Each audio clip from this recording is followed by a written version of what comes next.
The thing is, it is still February. I want to read through something that I just thought about doing for a few hours ago. It shows my privilege. So I'm going to begin with a poem that I wrote for Doug Martin about Transit Equity Day, which is Rosa Parks' birthday, February 4th. The equity of moving together. In 1941, my grandpa bought a small farm from the man who homesteaded the land. That farm became my father's. These men earned the American dream. But can you guess the ratio of black homesteaders to white? In 1941, would a bank have given a loan to my grandpa had he been black? Red lines tell the answer. Prosperity is in the opportunities established in the new foundations. In 2021, a bank would have given a loan to me if I had been black. But wealth accumulates like mud on the bottom of our shoes. We walk in taller in boots inherited. Once enough soil slows us down, we grow roots and get planted.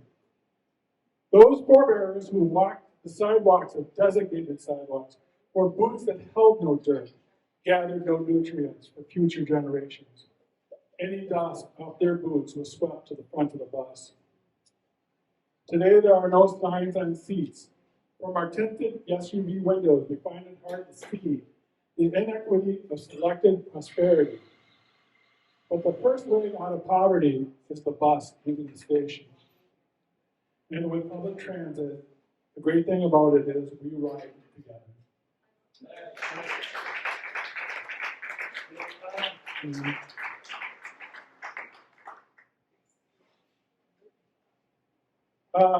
And now I want to read a poem that I wrote this poem because there was an event that I wanted to remember. It's called Of Music and Dancing. After her eulogy, an accordion began to play, and in that way she spoke of music and dancing on plywood floors under tents, and of herself. Her old friend sang with a fading voice, but Dolores refused the solemn occasion. How great thou art came only after hoop-de-doo. Music filled the funeral home. Slow, constant sound, persistent backbeat, bellowing chords, honest, unspoken words moved heel to toe in my mind.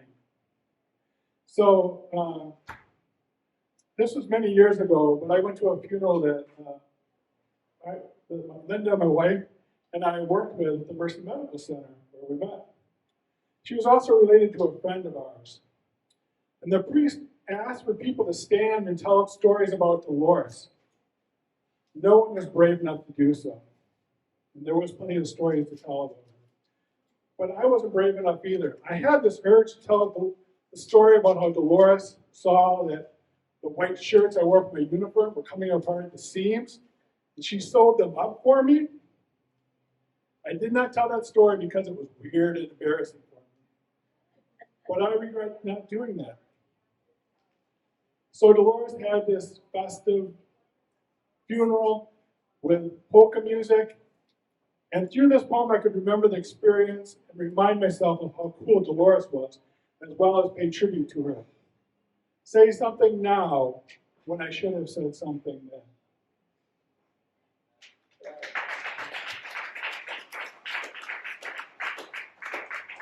All right, we're going to have our first speaker come up. Gary, if you're ready. Okay, the poem I'm going to read is called Dead Soldiers March. 3 dead soldiers on the bar.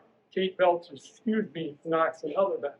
Rolled in down Dutch, the horse who draws set solid as the corn piece itself.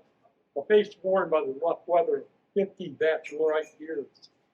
5 brown soldiers in label formation, and no sign of easing up. Lump goes the cup, the dice dance their mating game a chance, some of them weak and weak. 10 dead soldiers by the time the march ends. When tomorrow comes, you may regret these maneuvers, and tonight you'll ride the crest.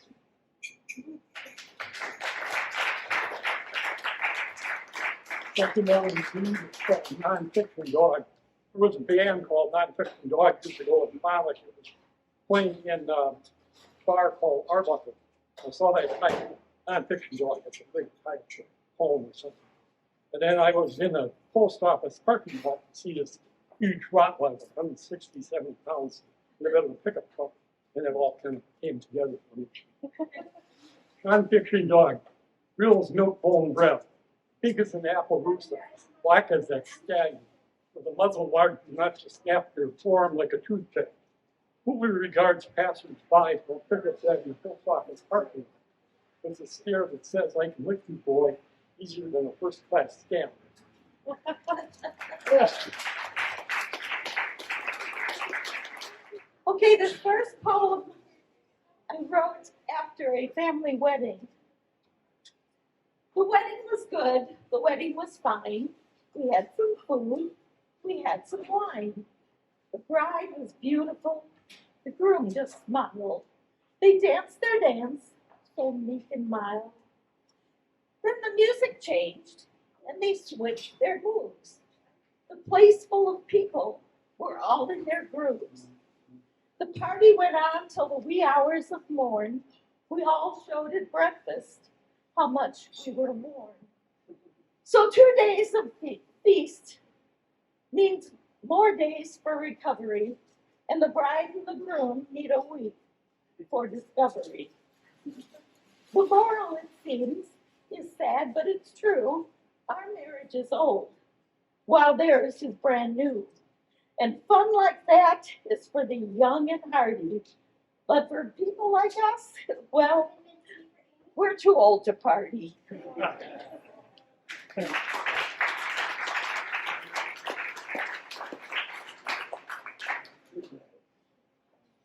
And the second one, some of you might recognize the theme of it.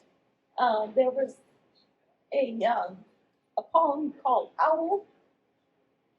And I did this one, Howl My Generation.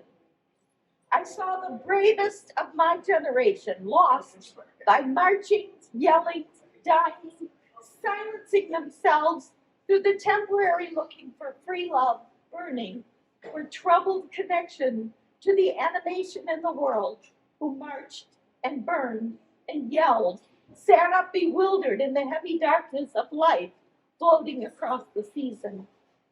Some stomped and tramped and boomed in jungles far away and bled their lives away. Some stomped and tramped and yelled on bitter streets and bled their lives away. Some stomped and tramped and produced in blind concrete jungles and bled their lives away. Some could not go to any jungle, near or far, and bled their lives away. Now we see with older eyes a generation pilled up, messed up, tied up in chosen paths of destiny.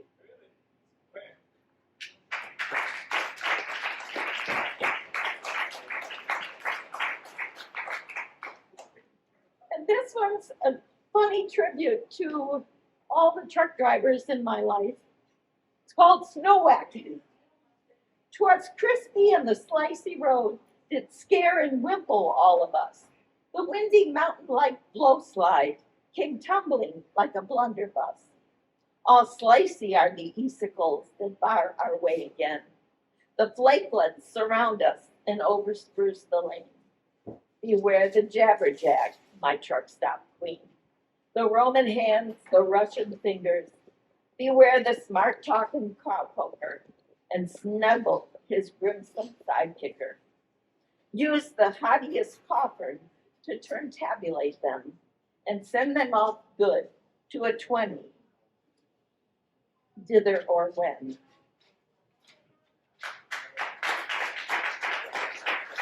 And then the last one is called A Tribute to an Artist. My daughter was a great artist. She did display in here back in 2013, I think. But she since has passed away. And I wrote this about her because she was such a great artist. You go, girl. Paint the sky as the sun comes up. You go, girl. Paint the clouds on a sunny day. You go, girl. Color the sky when the moon is full. You go, girl. Do what you do best. Paint. You go, girl. Every color is yours to command. You go, girl. Become what God wanted, his painter. You go, girl. Paint with the colors of the rainbow. You go, girl. Color it all for us who must stay. You go, girl. Color and paint forevermore.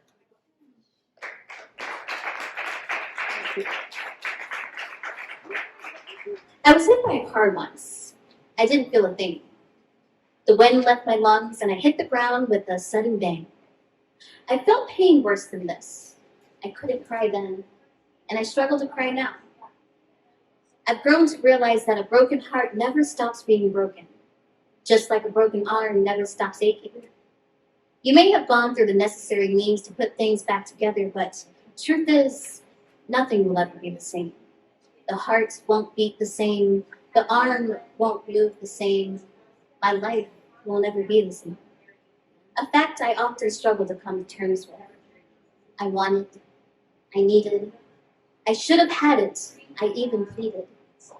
Yet no one heard me, rather rode over me, skipped past me, I slipped through the cracks. The system failed me. I was just a kid.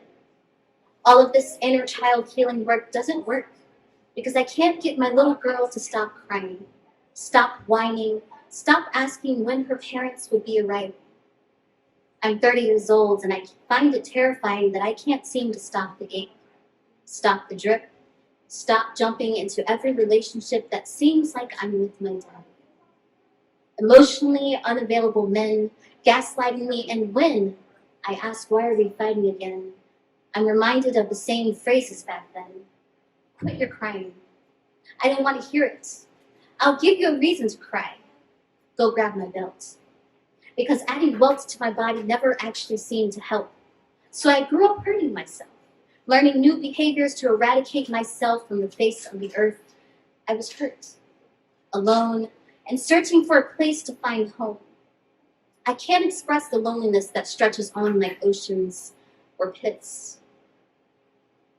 I was hit by a car once, and I've come to realize there's no pain worse than this.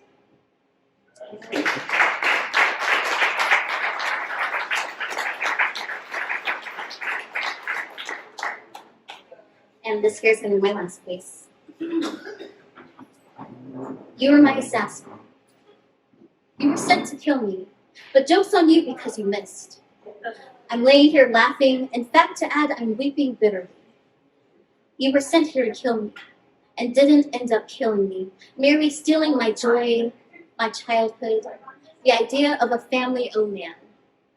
Sometimes I wish you could have actually tried harder, and maybe I wouldn't have ended up being a living sacrifice, preparing the world for my advice, a survival guide for broken people, broken women, torn up by men who couldn't keep their hands to themselves, broken children who had no one to speak up for them while they cried out for help. I mean, I know I may sound selfish, but I was there once all by myself. But you know how it goes.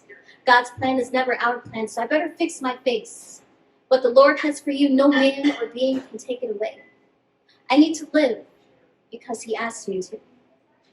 I need to live because I need to. I need to live because what was sent to kill me didn't succeed.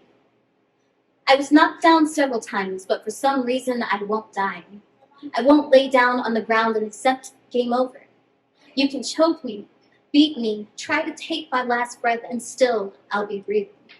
I won't lose because he isn't finished with me yet. Yet I do more. Breathe.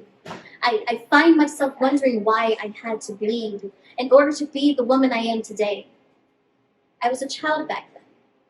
I only wanted to play with my Barbies, not play with a man's, let alone use my hands or my mouth for things that left me feeling filthy and out. I wanted to be a teen. I wanted to have sleepovers and birthday parties. I wanted to be loved by my mommy and my daddy. I wanted a lot of things. Truly, I did. So I tell my story so you won't have to blame yourself or bear the weight of fault or shame so that you could cry. And I know too, and I too came from pain. This isn't an easy thing, letting go of what hurt you, letting go of what could have been, should have been, would have been. I can't pretend I still don't cry at night from the memories of being let down as a kid. But I must say, finally, I'm not afraid to cry.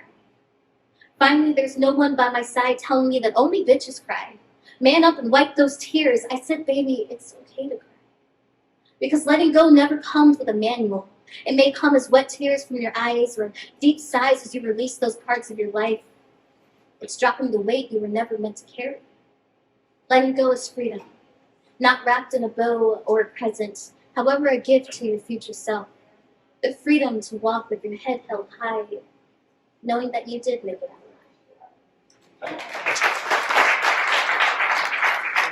And that's what poetry can do, right? You write it, you tell yourself, you know what, I'm strong, I can do this, but also the reader, the person hearing it, can also learn that they're strong and they can do it. I love those kinds of poems. It's a great turnout tonight. It's fantastic. Yes. I'm Jeff McAndrew, the North Fond du Lac Poet Laureate. Honored to be named so by the North Fond du Lac Library. Thanks for coming. My first poem is called Poetic Ramblings. As I dream of the lush autumn grove, I find a treasure trove of beauty and wonder, walking through the dark and dusty streets. In reality, we meet two worlds asunder, the smell of air after a brief rainfall. It's me who must hear the call. In the brightest of days or the darkest of nights, the invincible summer pures my sight. And so I sing the song of myself, a hymn of joy and praise for all the gifts that nature gives, the seasons and the days. I celebrate the life I live, the love that fills my heart. I thank the power that made me a part of this great unyielding art. Poetic Ramblings.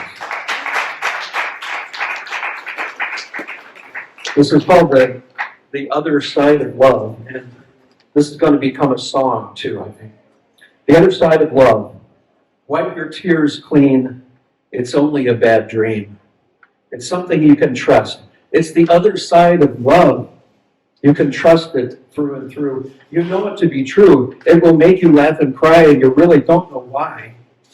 It can make you dance or sing, and even though it's really not your thing, you've got to be brave and tough. It's the other side of love. The other side of love, what you really learn to trust. It's never in your way. Always has something to say.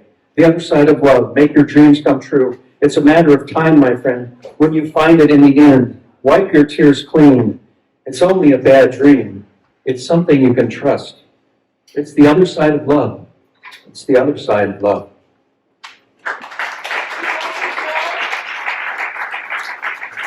Am I too loud here? Should I go back? Okay. All right, this last one's called The Soul. Warm greetings from the soul, the part that never grows old, the you that never dies, the permanence in another's eyes, finite years blowing in the wind. You'll never see me around this town again. There's a thread of memory, thread of youth, and everything you call you. Ancient wisdom, ancient life. What will you aim to do here? Be as the wind and the rushing water. Stand up straight and do not falter. It's called The Soul. And last but not least, I have a promotion here, a quick teaser for the Wordsmiths Writers Club, and it's Pi Day Open Mic Night on, guess what, on March 14th. Sounds great. And it's what we could call 3.14159265392 if we want. So anybody that wants to come, I know James is coming. A lot of great poets are coming already, and there will be pie. Yes, there will be pies for everybody that performs. They get pie too. That's a good deal. Called Projecting.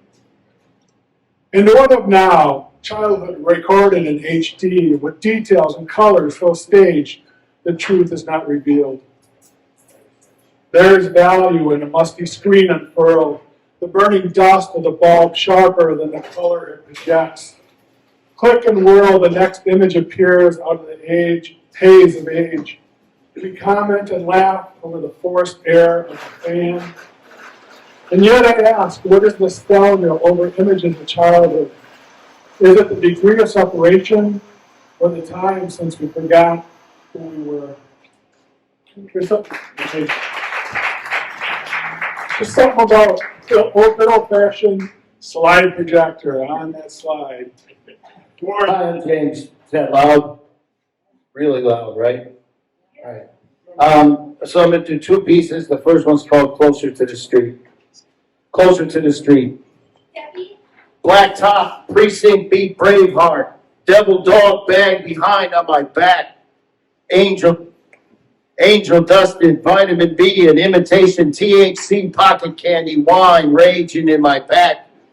Sexy sugar goth beats ring in my ears.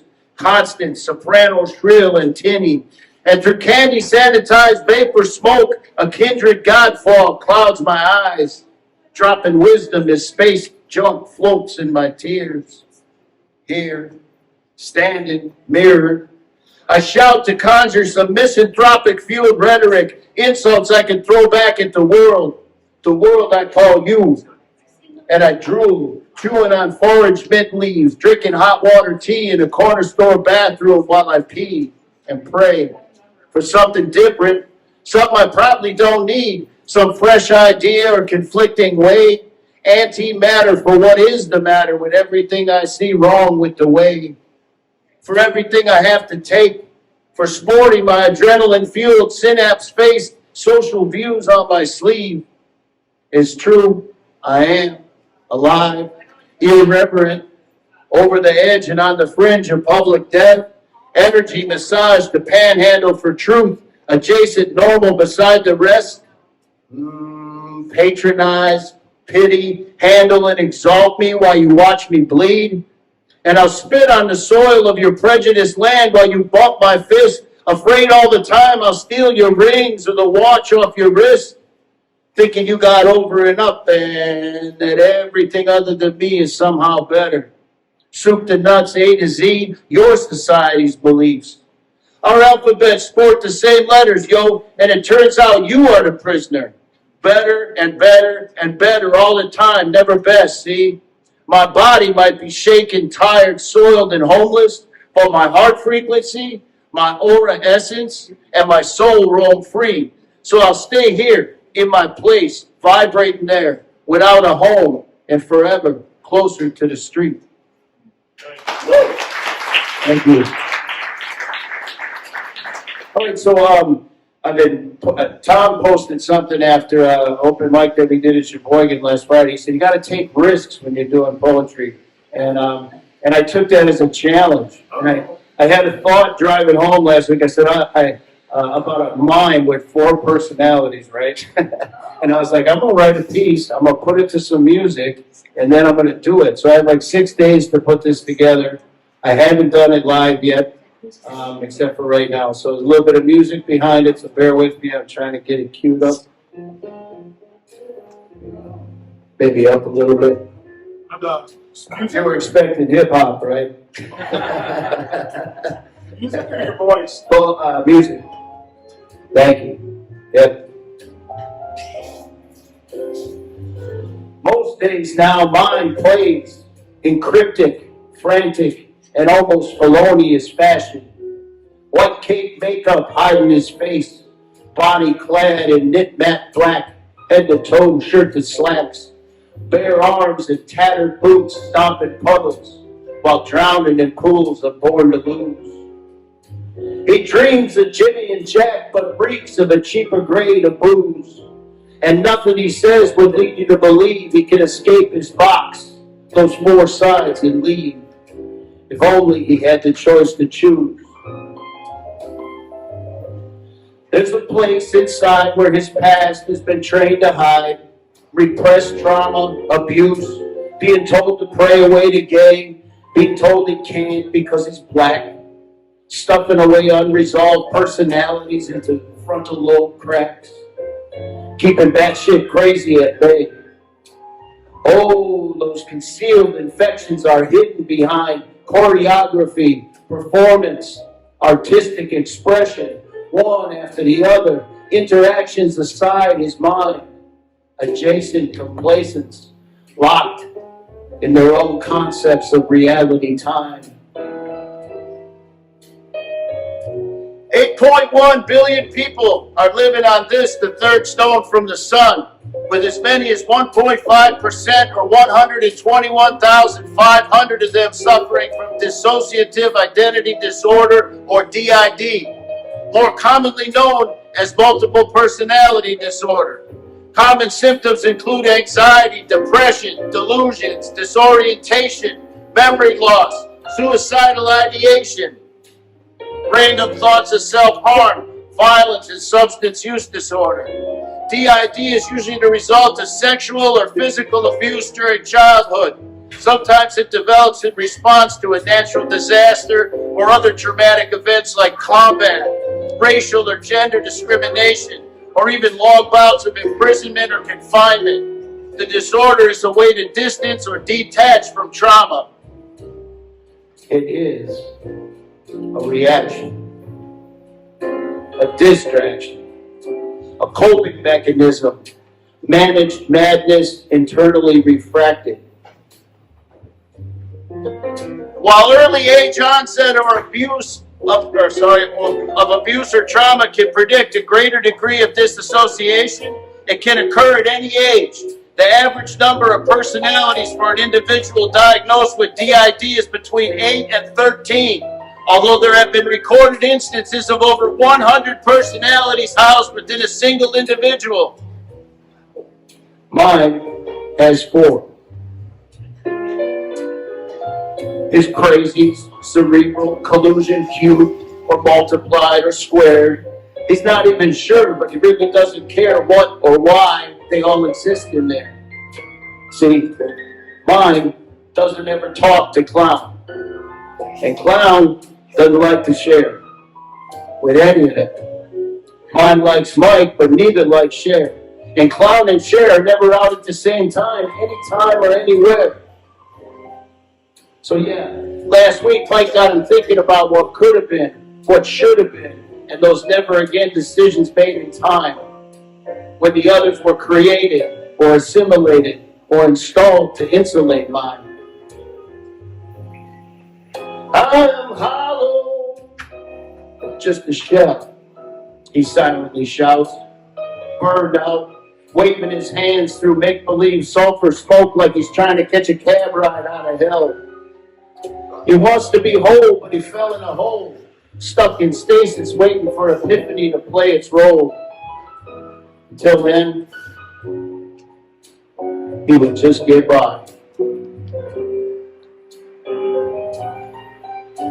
With a tear painted on his cheek, hands waving, and an articulated silent sigh. Deciding his 4 sides are all he needs to know. And his fake face frowns at the end of his show. Because the time has come around to send in Clown, you know. Thank you.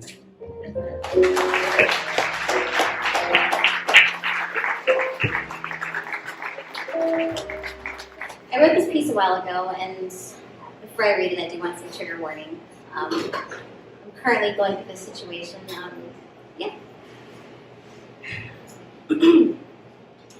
I'm bitter.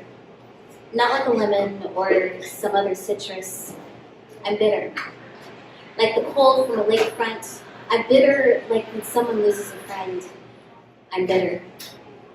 I do my best to stop gritting my teeth, yet I wake up with headaches that remind me that even in my sleep, I'm still bitter. I'm bitter. I wish I could squeeze out a tear or a shriek. I wish I could feel anything besides the seething feeling I get beneath my skin. I want to scream. I want to hit. I want to fight. I would love to grin. As I tasted my sweet revenge, but nothing happens. Nothing moves. My arms wouldn't dare do what my mind wants it to do. My legs just won't move. because the battle between my heart and my mind, I often always lose. My heart is loving, my mind is cunning. It's always up to something, wanting, conniving, daring, but hiding. I lose the battle, for love always wins. So like a wolf, I nestle into my den, throw away my ideas, and lay bitterly with the wind. You say, call me if she needs to talk. Call me if she needs anything, call me. The forensic specialist called me, letting me know how to prepare for the next day. Your daughter will be examined physically, yet not invasive. The last questions guide her safely through what happened. A little girl with a stained shirt. Someone touched her. While you were sleeping in the next room, someone touched her. While I worked the whole night through, someone touched her. Someone you knew. I'm bitter deep within my wounds. I am bitter, patiently waiting like a snake to strike the next person, strike like a viper. I am bitter, like acid. My daughter who doesn't have a father, just someone who steps in to be a hero with toys and late night McDonald's, a listening ear. But as you're listening, you're scrolling through your Facebook news feed. Did you hear her when she said, Daddy, he touched me? I'm bitter because I gave you that title. I'm bitter because you don't deserve it. I'm bitter because you shine online as the perfect dad, but you don't miss her. I'm bitter. I'm angry. I'm wounded because you lied to my baby. I get it. God wants me to be kind, not plant seeds of deceit in my mind, but I can't focus. The rage becomes an ocean. I know that I'm good. I know that I'm loved. But if only the world understood, revenge would taste oh so good.